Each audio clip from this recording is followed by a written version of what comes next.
back to News Science, where we discuss comics, movies, games, and more. My name is Ronnie, and today I'm going to be reviewing Spider-Man Across the Spider-Verse, the long-awaited, highly anticipated sequel to Spider-Man Into the Spider-Verse. If you haven't had the chance to watch the first one, then I don't know what you're doing. Go watch it. The movie is amazing. Something went wrong.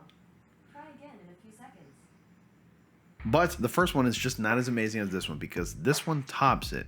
And I'm telling you, Spider-Man Into the Spider-Verse was one of the best animated movies I've ever seen. Not because it's just Spider-Man, because the animation itself is quite unique. But in this one, it's like they took the animation and everything that they've learned from the first one and dialed it up to 11. And I gotta say, no spoilers. So in case you clicked on thinking that there's gonna be any kind of spoilers, fret not. There ain't gonna be any spoilers, so don't worry. I'm gonna be completely vague. Spider-Man Across the Spider-Verse stars Shameik Moore, who plays as the titular character Miles Morales, and Haley Steinfeld, who plays Spider-Gwen, also known as Spider-Woman, because that's how she's addressed in the film. She's addressed as Spider-Woman. The movie pretty much is a follow-up. It takes place about a year into Miles Morales' life as being Spider-Man, and he's grown up a little bit. He's 15 years old now, and he's just dealing with everyday normal teenager stuff, trying to get into school and trying to find himself, and just dealing with everyday normal teenager problems, like I've mentioned before, dealing with his parents, his friends, thinking about Gwen Stacy because he misses her. And that's pretty much the gist of it. And some of the other things, without trying to get into spoilers, as I thought about how I'm going to explain the plot of the movie. Something happens where, as the movie calls it, the main canon is broken, and it's up to Miles to not necessarily try to fix it, but he has to pretty much get away from a certain character from stopping him to allowing the canon to be broken, if that makes any sense. The reason why what I'm saying kind of sounds a bit weird or may not make any sense is because if I get into details, I will be spoiling the movie, and I don't want to do that. Basically, the whole premise of the film, the main plot, is for Miles to not allow a certain event to play out like the way it's supposed to, so that way certain tragic events don't happen in Miles's life and anybody else's, basically. And that's pretty much it. And the reason why they call it Across the Spider-Verse is because, well, it's in the title. And if you've seen the trailers, there are a bunch of literally a whole lobby and a whole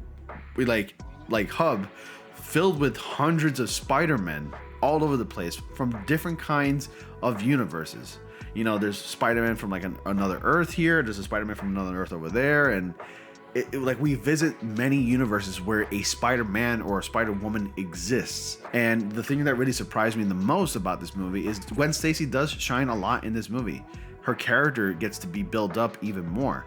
And in fact, her character is built up so much more that the movie starts off with her. She leads on with the movie. We get a decent, 15 minutes dedicated to her in the opening act of the film. We get a backstory.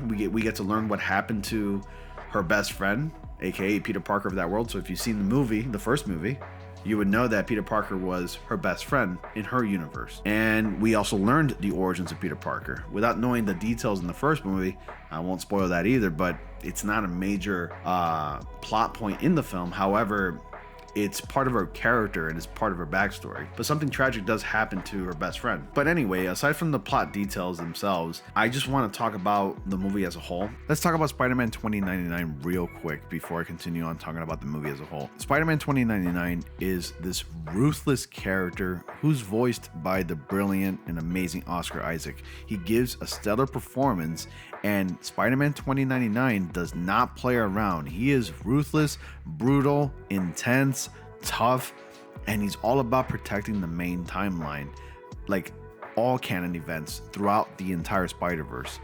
That guy is a force to be reckoned with, and I just simply loved every minute of Oscar Isaac's interpretation of Spider-Man 2099. He was just incredible in this movie. I loved it. Also, we're sort of led to believe that he's the film's main antagonist, when really that's not actually the case. The main antagonist in the film is actually the Spot, who is voiced by Jason Schwartzman. You may know him from movies like Scott Pilgrim vs. the World, another comic book based kind of movie that actually debuted online and it was adapted into a film. That movie is now a cult classic. It didn't do too well in the box office, but Jason Schwartzman does a great job, and the Spot is sort of like this punching bag villain who you don't really take serious, but throughout the course of the movie, as time passes, he starts to get more in tune with his powers and he becomes more powerful, and you start to kind of like fear him. And Jason Schwartzman did a great job delivering that performance of delivering, I guess, fear and agony and, you know, and all terror and everything like that, because he has such an amazing power and an ability in this movie. My only minor criticism or complaint was the interpretation of Ben Reilly Spider-Man. I don't know what I was seeing, but that was not Ben Reilly Spider-Man, and he's voiced by Andy Samberg from SNL. I don't know why they decided to disrespect my boy like that, but he wasn't really that funny. He was kind of cheesy. I think this movie delivers everything. Like, it exceeds expectations. Animation is gorgeous. You can tell that they've been working on this movie since the end of the first movie. This movie has been in production for such a long time. This is what Sony Animation Pictures has been cooking for almost like, what, 5 years now since the first one? They took so much time, they put a lot of effort and care into making this film. From the animation to the music, you know, the score and the characters and the backstory, everything just exceeds expectations. It is peak film. It's cinema. I was really impressed with it. This movie balances everything from, again, like animation, story, even humor. You know, when people watch these movies, especially Marvel movies, and I know this is a Sony movie, but it is in association with Marvel, people tend to get worried, oh, it's a Marvel movie, so it probably has a gratuitous amount of humor, and that kind of overdoes it, and it's just not that funny. Not with this. This movie hits all the right notes and all the right story beats. With the emotions, the humor, it's all perfectly balanced, as it should be. And I feel like I'm making a lot of puns, but it's the truth. I laughed, I teared up a little bit, in a few moments here and there. I loved some of the characters. Major standouts, Spider-Punk. Wow. He surprised me for sure. I mean, he wasn't in the movie way too much, but when he was on the screen, that guy just stole the show. Indian Spider-Man, really cool character. Really enjoyed his role in this film. Spider-Gwen, amazing as always. Miles Morales as well, great character.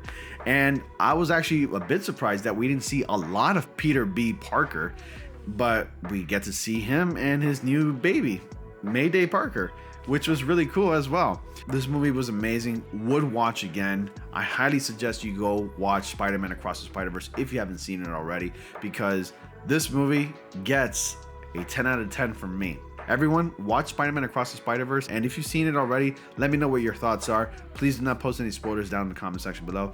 And again, if you haven't seen it, go see it. That's my review for Spider-Man Across the Spider-Verse. What did you guys think? Let me know down in the comment section below. Be sure to like, comment, subscribe, and click on the bell notifications so y'all don't miss anything. And as always, I will see you all in the next comic panel.